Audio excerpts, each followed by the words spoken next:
What is Art? By Leo Tolstoy, Chapter 5. So what is art, once we throw out the concept of beauty that has confused the whole question?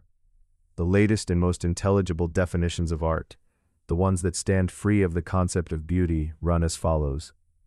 Art is an activity that arose already in the animal kingdom, out of the sexual instinct and the inclination to play, as Schiller, Darwin, and Spencer would have it, and it is accompanied by a pleasant stimulation of nervous energy, as Grant Allen adds. That is the physiological and evolutionary definition. Or else art is the outward expression, by means of lines, colors, gestures, sounds, and words, of emotions a man has felt. That is Veron, and it is the experimental definition. Or by Sully's very latest definition, art is the production of some lasting object or some passing action, fitted not only to give an active enjoyment to the maker, but also to convey a pleasurable impression to a number of spectators or listeners, quite apart from any personal advantage they may draw from it. These definitions have an advantage over the metaphysical ones founded on beauty. Even so, they are far from exact. The first, the physiological and evolutionary one, is inexact because it does not speak of the activity that makes up the essence of art. It speaks of the origin of art. The definition by physiological effect on the human organism is inexact because many other human activities can be squeezed under it.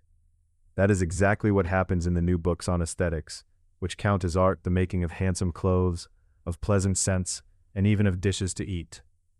And the experimental definition which places art in the expression of emotions is inexact because a man may express his emotions in lines, colors, sounds, and words without acting on anyone else by that expression, and then the expression is not art at all. The third definition, Sully's, is inexact for its own reason. The making of objects that give pleasure to the maker and a pleasant impression to spectators or listeners, with no advantage to them, would also cover conjuring tricks, gymnastic displays, and other activities that are not art. And the reverse holds too. Many things that make an unpleasant impression, a dark and cruel scene in a poem or on the stage, for instance, are beyond doubt works of art. All these definitions go wrong for the same reason.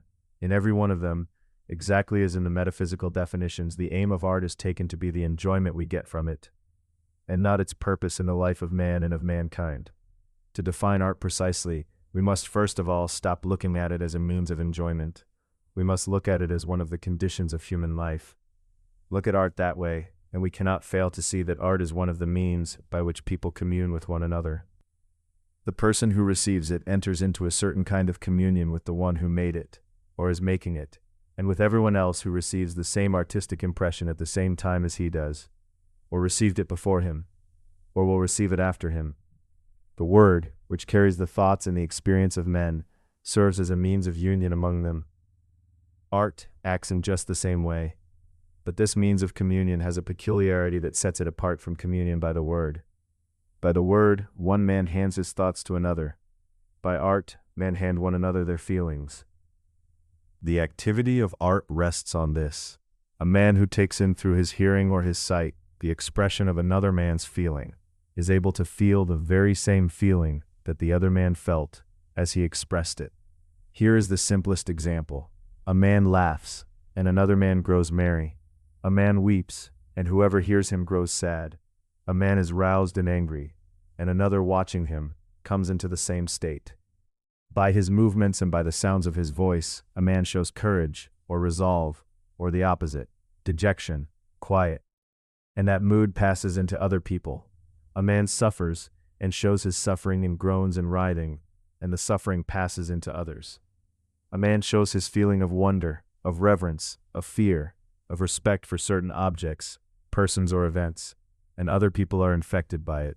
They feel the same wonder, the same reverence, the same fear, the same respect for those same objects, those same persons, those same events. It is on this capacity of people to be infected by the feelings of other people that the activity of art is founded. Suppose a man infects another, or several others, straight away and directly, by the look of him or by the sounds he makes at the very moment he feels the feeling. He makes another man yawn when he cannot help yawning himself, or laugh, or cry when he is laughing or crying at something, or suffer when he is suffering. That is not yet art.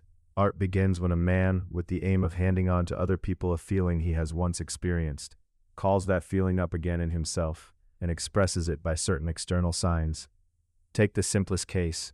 A boy has met a wolf, let us say, and been frightened. He tells the story of that meeting.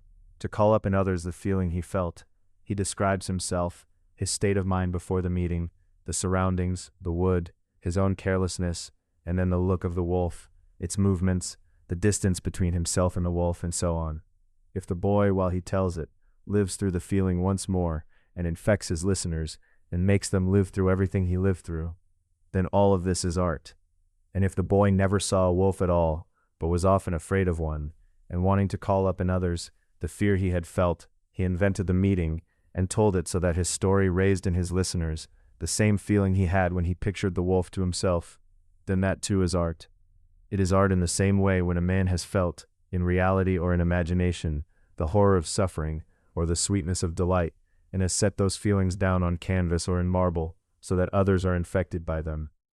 And it is art in the same way if a man has felt, or imagined, merriment, joy, sorrow, despair, courage, dejection, and the passing of one of these feelings into another, and has set those feelings down in sounds so that his listeners are infected by them and live through them just as he lived through them.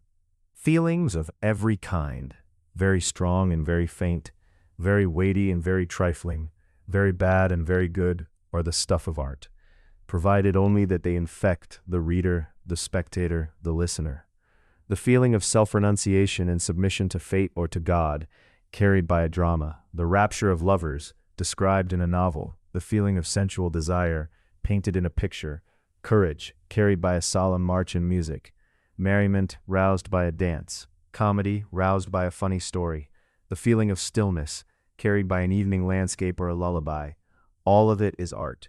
The moment the spectators, the listeners, are infected by the same feeling the author felt, that is art. To call up in yourself a feeling you have once experienced, and having called it up, to hand it on by movements, lines, colors, sounds, images expressed in words, and to hand it on so that others experience the same feeling, in that lies the activity of art.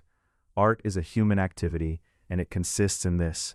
One man consciously hands on to others, by certain external signs, the feelings he is living through, and other people are infected by those feelings and live through them too.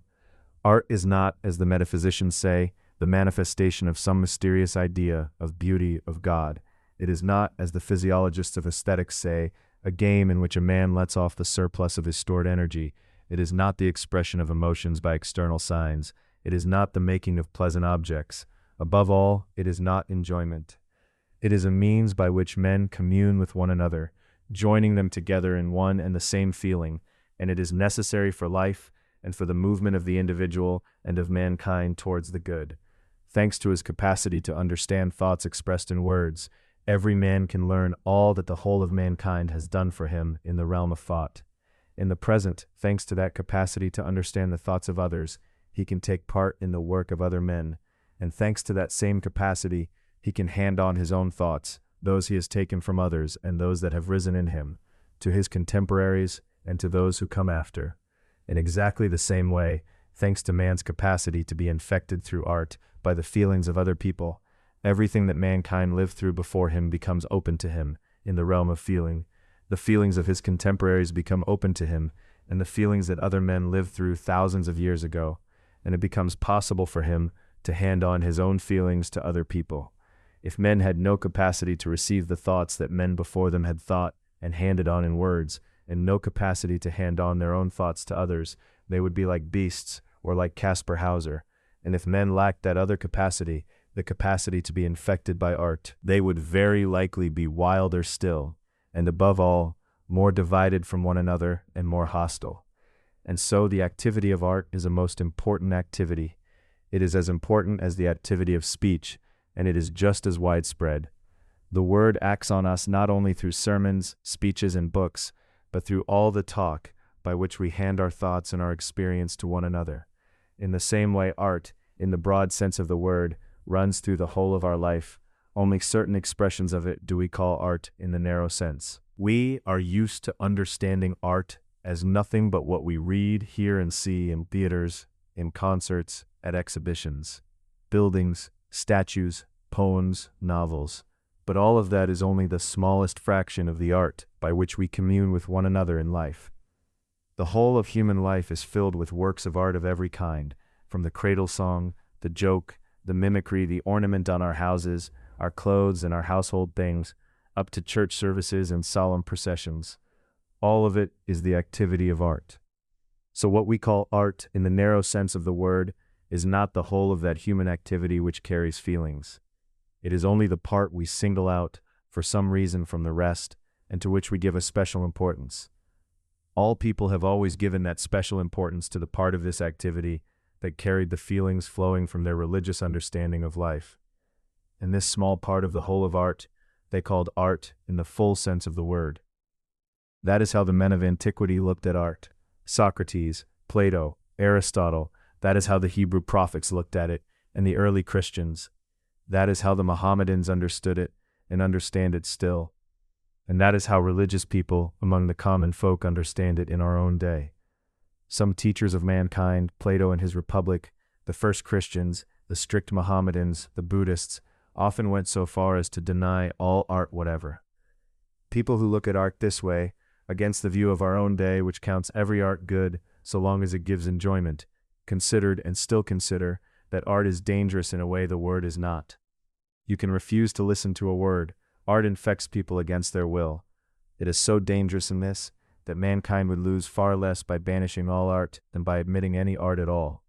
Such people who denied all art were plainly wrong. They denied what cannot be denied, one of the necessary means of communion without which mankind could not live.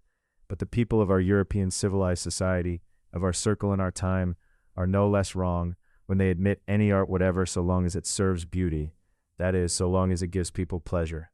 Once men feared that among the objects of art there might slip in objects that corrupt people, and so they forbade art altogether. Now men fear only that they might be deprived of some enjoyment art can give, and so they patronize every art there is. And I think this last error is far coarser than the first, and that its consequences are far more harmful.